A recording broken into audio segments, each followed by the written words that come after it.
Hello, and welcome to the video accompaniment for Chapter 12, Section 2 of our text. In this one, we're talking about connected graphs. So along with connected graphs, there are a bunch more terms and definitions we need to understand. So in particular, we'll give definitions and talk through some examples of walks, trails, and paths. Of course, connected and disconnected graphs. Cycles and circuits. The distance between vertices. What is our notion of distance between two vertices? And bipartite graphs. And lastly, we'll take a look at a way to use matrices to find the number of walks between two vertices. Let's get started. So to start, we need to understand what is meant by a walk, a trail, and a path between two vertices in a graph. So a walk in a graph between two vertices. So this is this graph, or this walk starts at vertex 0, U0, and ends at vertex UK. So this U0 is the initial vertex. We usually call that the initial vertex, and this last one the terminal vertex. So beginning and ending of the walk. We would also sometimes say that this is a, we use the initial terminal to indicate this walk. We say this is a U0 UK walk. So just specifying initial and terminal vertex of the walk. So it's a walk. So it's a sequence of vertices such that between any two vertices, two adjacent terms of the sequence, we have an edge between those two vertices. So ui and ui plus 1 are adjacent for each I in the sequence. So for 0 less than or equal to I less than or equal to k minus 1. And this is denoted, so this has an order to it, and so we'll use parentheses to denote this is an ordered k plus 1 tuple. And then lastly, the length, I should underline this, the length of a walk, it's the number of edges it encounters. So for example, this walk here, it has k plus 1 vertices in it, right? It starts at 0 and ends at k, but it'll encounter k edges, right? Like U0, U1 is traversed, U1, U2 is traversed, and so on up through UK minus 1, UK. It traverses all those edges. How many of them are there? Well, there's one less edges than walks. And so this would have length k. There's k plus 1 vertices, k edges, and so that's the length. All right, so along with this idea of a walk is a trail. And a trail, it is a walk in which no edge is repeated. So it's a special kind of walk. And then an even more special kind of walk is a path in which no vertex is repeated. So notice that a trail is a special kind of walk, and a path is a special kind of walk, and actually a path is a special kind of trail, because if we don't repeat any vertices, we certainly won't repeat any edges as well. And so a path is a trail, and it's a walk, but a trail isn't necessarily a path, and a walk isn't necessarily a trail. Those are special varieties of them. So let's take a look at in an example to clarify these. So I'll draw a graph here that's going to be of order 6.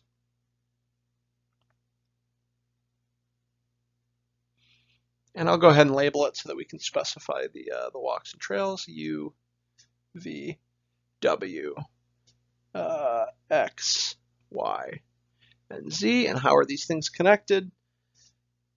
It kind of looks like a box.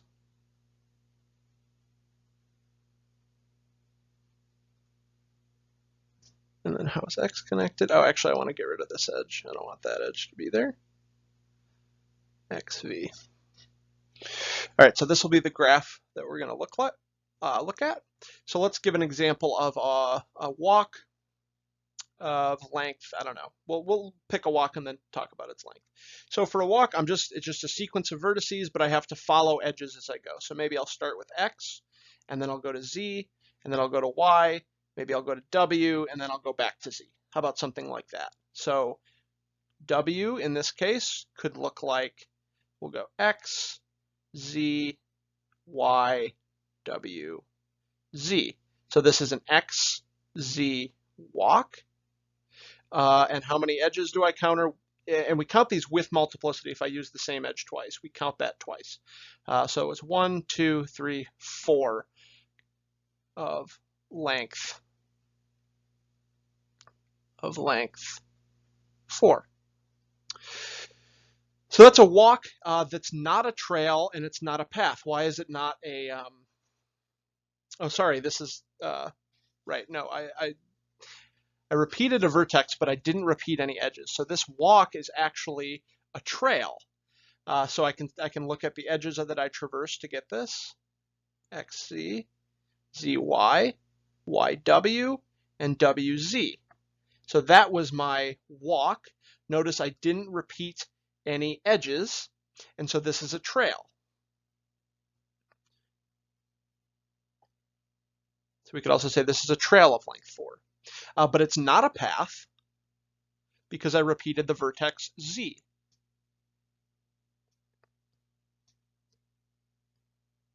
So let's give an example of a path. All right, how about this time I'm going to start at U. I'm going to go to W, then Y, then Z, then X, something like that. U, W, Y, Z, X would be an example of a path. Notice we can trace out the edges that we walked. So U to W, W to Y, Y to Z, and Z to X. We didn't repeat any edges, hence it's a trail. And what's more is we didn't repeat any vertices, so this is a path. This we could call a UX path. And what's the length? 1, 2, 3, 4. Another path or another walk of length 4. So P is a walk, it's a trail, and most importantly, it's a path. That's the most specific we can get for this sequence of vertices, is that it's a path. So how about, we haven't looked yet at a trail or a walk that isn't a trail. So what if I start at V, W, U, V, W, something like that. We'll look at this path W, which is, what did I do? I said U, V, W. No, I started with V, didn't I? I went V, W, U, V, W. So notice in this one, we have repeated the same sequence. I went VW and I went VW again. And so that edge is encountered twice. So this is a walk that is not a trail, and hence it's not a path either. This one again has length 4. 1, 2, 3, 4 edges are encountered. Not a path, not a trail. Okay, that's the idea. We're going to use these to build up some more language about graphs. So the first sort of next level of language that we'll use walks and paths to build up is the idea of distance. So the distance between two vertices, U and V, it's the length of a shortest UV path. And we notate this by D of UV. So D of a pair means the distance between U and V. And I'm going to go ahead and drop that same graph down, and we'll talk about distances in this graph.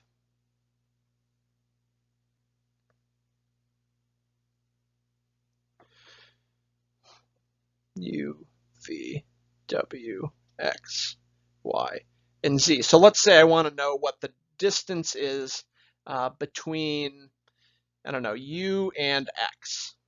So there's a lot of paths that go between U and X. Remember, path, we can't repeat a vertex.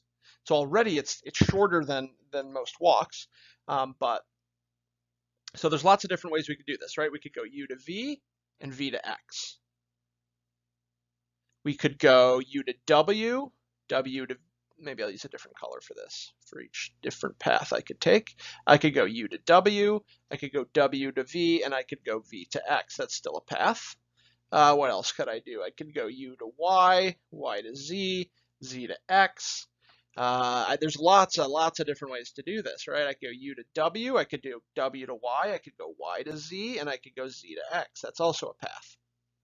So if we look at all the different paths between U and X, we'll see that the shortest path possible is this one from U that goes U, V, X. And so the distance between U and X is the length of that path. Notice that there's two edges encountered in that path, and so the distance between U and X is 2. So that's how we can compute distance between two vertices. We look at all the paths, and we just find the shortest one.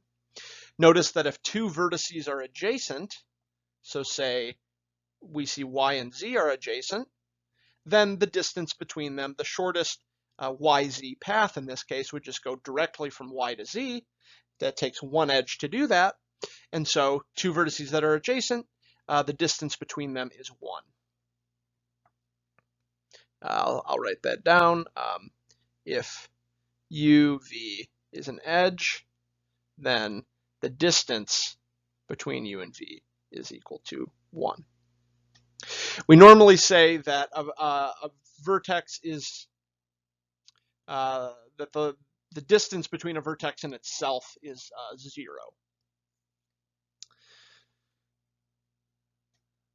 All right, let's use that now, the idea of distance, to build up more language. So connected, disconnected graphs. So a graph is said to be connected if between any pair of vertices there is a UV path. So if the notion of distance makes sense there, if we can ascribe some number to the distance that isn't infinity. And that's what we call a connected graph. So most of the graphs we've looked at so far have been connected because between any two vertices we can find some path. So how about an example of a disconnected graph? So here I'll define a graph G. That'll be, how about a triangle and a edge. So it's okay for graphs to be disconnected like this. While this may look like two graphs, right? I'm actually defining it to be one graph by itself. But notice that between, say, this vertex and this vertex, there's no path between those two. And whenever that's the case, whenever we can find a pair of vertices for which there is no path between them, we say that it's a disconnected graph. So this is an example of a disconnected graph. And therefore, between this vertex and this vertex, what would be the distance between them? There are no paths between them, so what's the minimum distance between them? Maybe you'd think it's 0, something like that. I don't know, maybe that makes sense. Usually what we say in a disconnected graph, if there's no path between the two vertices, we say that the distance is infinity. We say that's an infinite distance. Now, like I said, this disconnected graph I drew, it looks like it's two graphs together, but it's really one graph. These individual graphs are called the connected components of it, or just components. So this we would call a component of G, and this we would call another component. So disconnected graphs can be split up into their connected components, such that in any component there's a UV path between any two vertices in that component, and it's the largest it can possibly be without including any two vertices without a path between them. So that's what a component is. There's a number of theorems that reference, say, the number of components in a disconnected graph, or what happens when I take a graph and, say, remove a vertex from it, how many components are left over. There's a number of theorems like that. For now, I'll just leave it at this, that this is what a disconnected graph is. All right, what else do I have for you? Along the same theme of paths and walks and trails are circuits and cycles. So first, we need to talk about a closed walk. So a closed walk in a graph is it's a walk whose initial and end vertices are the same thing. That's what a closed walk is. Then a circuit is going to be a closed trail of length 3 or more. So circuit kind of goes along with trails. And we just want it to be closed. So again, it starts where it ends. And then a cycle is a circuit in which no vertex is repeated. So this is sort of the analog of paths, but whose initial and end vertex is the same. So a closed walk is like a walk where we start and end at the same location. A circuit's a trail where we begin and end at the same location. And a cycle is a path where we begin and end at the same location. Now, cycle has a lot more that goes along with it because we deal a lot with cycles. So a cycle of length k, so the number of edges in it, is called a k-cycle. And in particular, a 3-cycle is also referred to as a triangle. So I mentioned this before, that whenever I have 3 vertices that are all connected to each other, I call that a triangle. That's the same thing as a 3-cycle. That is a closed path of length 3. So let's take a look at another. I'm going to use the same graph for this one. And we'll take a look at some cycles, circuits, and closed walks in this one.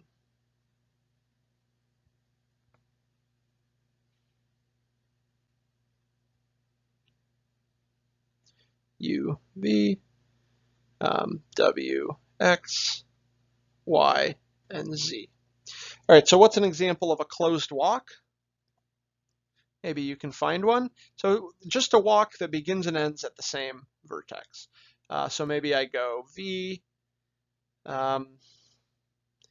V, W, U, Y, Z, W, U, V.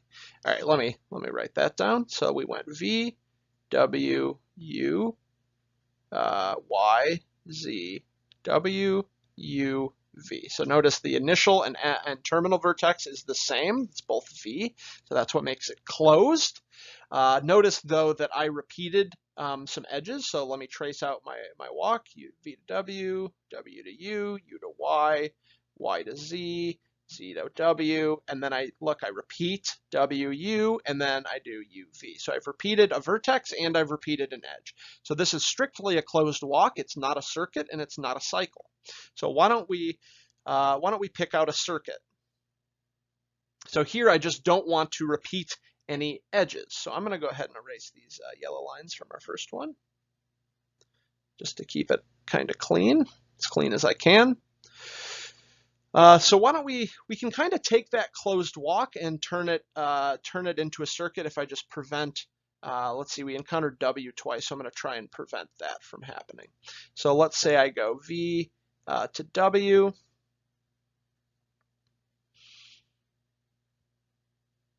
V to W, to Y, to Z, to U, to V. So let me write that down. I went V, W, Y, Z, W, U, V.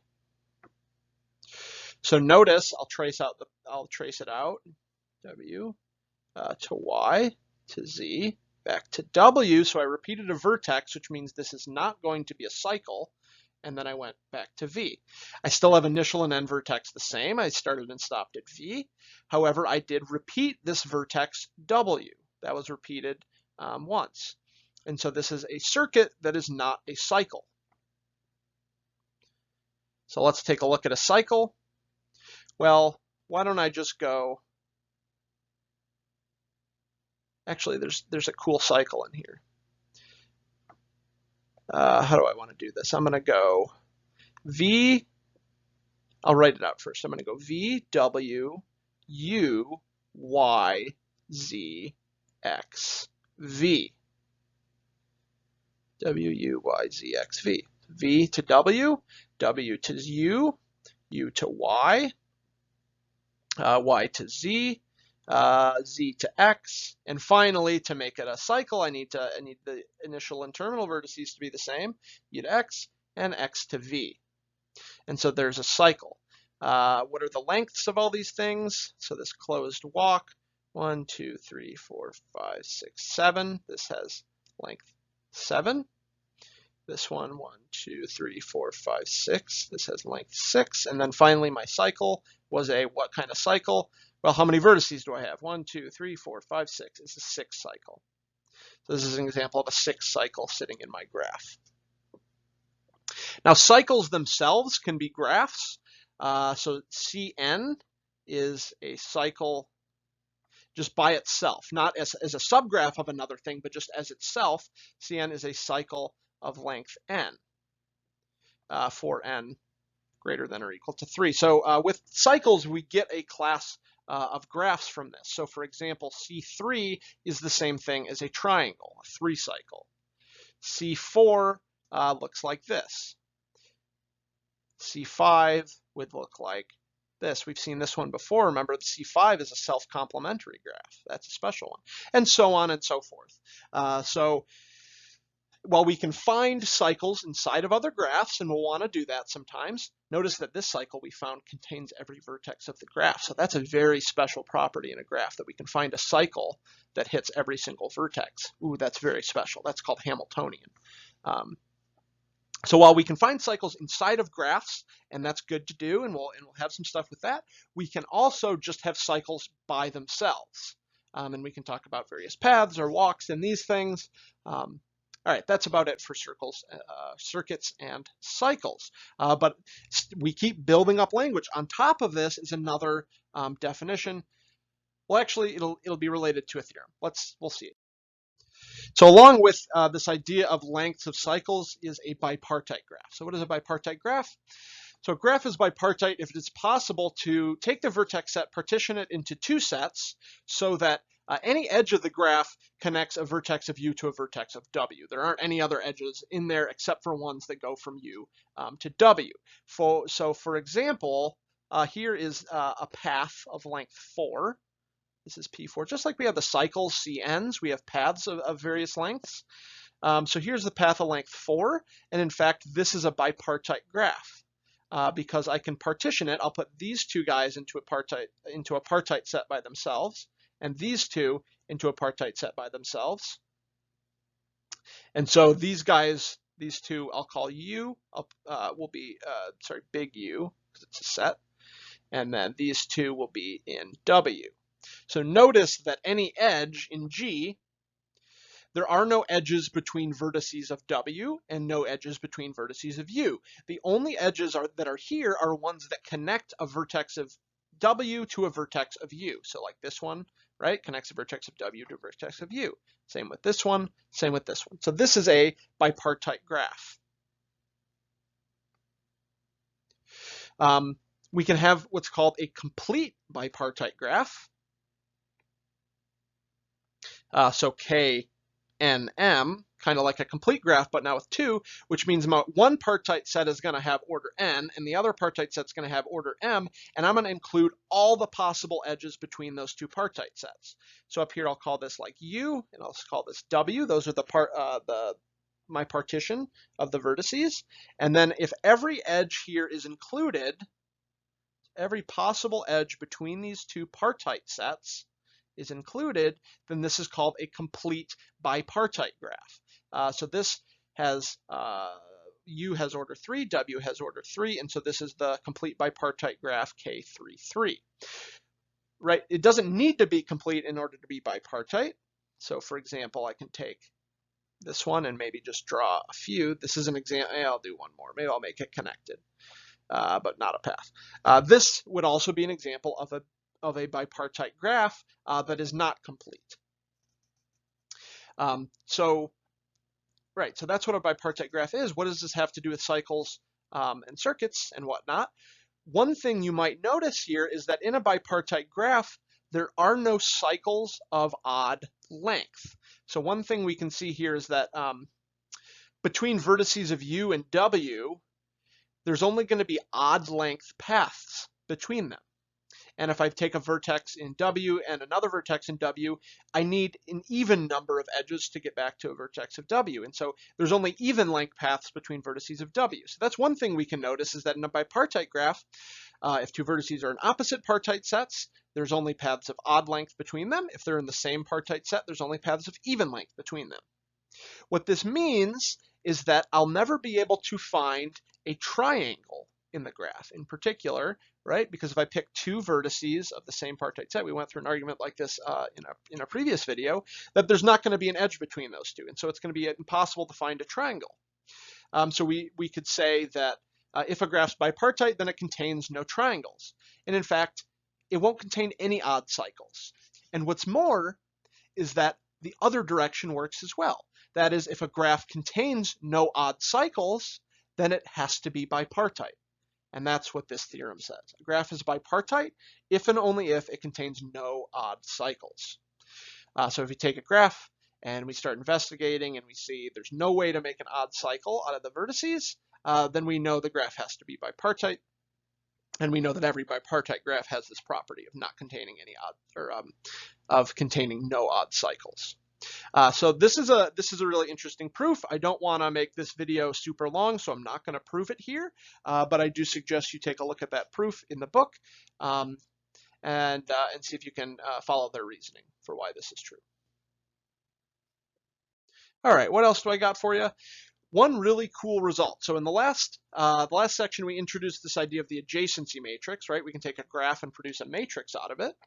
And we'll see how that relates to walks in paths. So I'm going to draw a graph here, V1. Oops. I'm going to use my favorite baby example I keep using in this class. It's a triangle with a pendant edge. So V1, V2, V3, and V4. And let's state this result.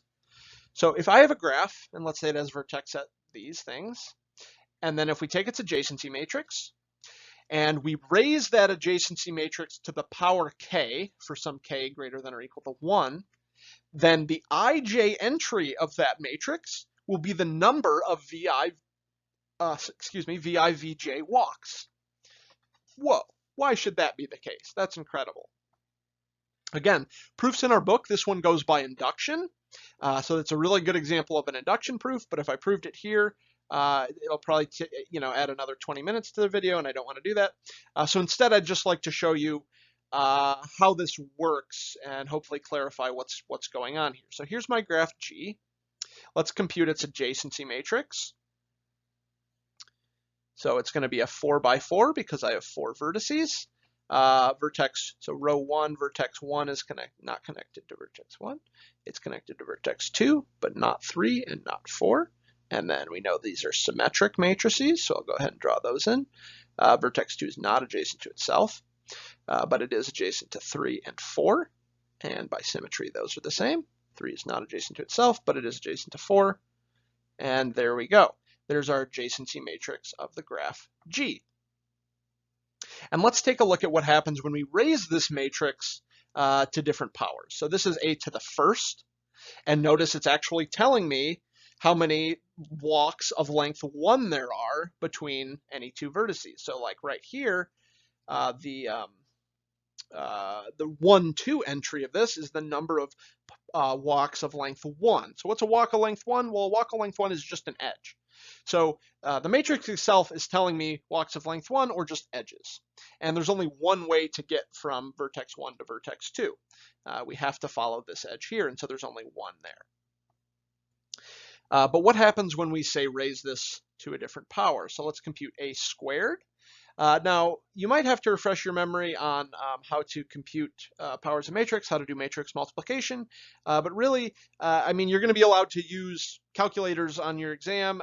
So as long as you know how to calculate matrix multiplication in a calculator, you'll be fine on this, even if you don't remember exactly how it works. However, understanding how matrix multiplication works will help you understand the proof of this thing. So if I compute a squared, so I just take this matrix and I square it, what'll I get? I'll get 1, 0, 1, 1, 0, 3, 1, 1, 1, 1, 2, 1, and 1, 1, 1, 2. Will be that matrix. And this is such a cool trick. Such a cool trick. All I had to do was, plug that into a calculator to say, oh, do the adjacency matrix squared, and look at what it's telling me. So notice, let's pick on this 3 here. It's in the 2, 2, row 2, column 2 of this matrix. And so what this is saying is that there should be 3 different walks of length 2 that start at V2 and end at V2. What are those 2 walks, or what are those 3 walks? Well, I could go 1 down to V3 and then back. I could go up to V1 and then down to V2. I could go to V4 and back to V2, and those are the only 3 ones. So the ij entry of this one is telling me walks of length 2. Now what this is actually really telling me on the diagonal here is a walk of length 2 from a vertex to itself. That just means traveling along an edge and then coming back along the same edge. So you'll notice actually that the degrees of each vertex are now listed here at the diagonal. And so this is a nice way to get a hold of the degrees of a vertex, is by looking at walks of length 2. All right, let's take a look at a cubed. What is a cubed? Again, I'm throwing these into Wolfram Alpha to calculate these, because I was too lazy to do it by hand. But actually, this theorem is telling us a way to calculate this without doing matrix multiplication. We could simply count the number of walks. 3, 2. So there's a to the third. So let's pick on, I don't know, how about this 4? So this is in row 2, column 3. So this is the number of walks of length 3, that's the power I raised it to, between vertex 2 and vertex 3. So I'm going to go ahead and delete these colored walks. I should be able to find 4 different walks of length 3 between vertex 2 and vertex 3. Let's take a look and see if we can do that. So vertex 2 to vertex 3, I want walks of length 3. So what if I went 1, 2, 3? I could do that. There's 1. I could go 1.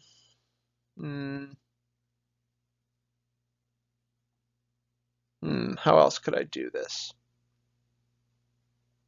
I could go 1, 2, 3. So I have 2. I should be able to find 2 more here. Walks of length 3. Go 1. I can go 1, 2. What else could I do?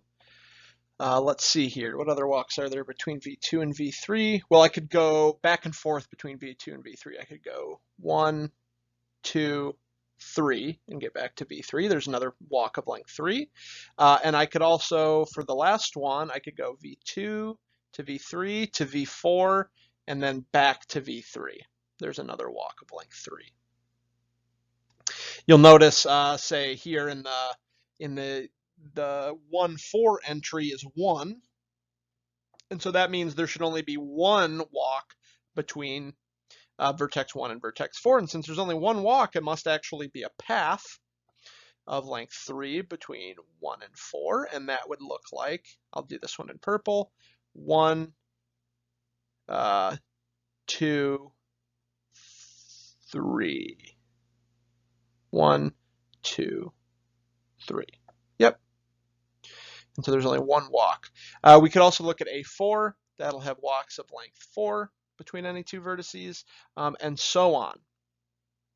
And so actually, if we can count these number of walks, we can compute a to the k. So this gives us a different way to compute powers of these special matrices. 0, 1 matrices that are symmetric with zeros along the diagonal.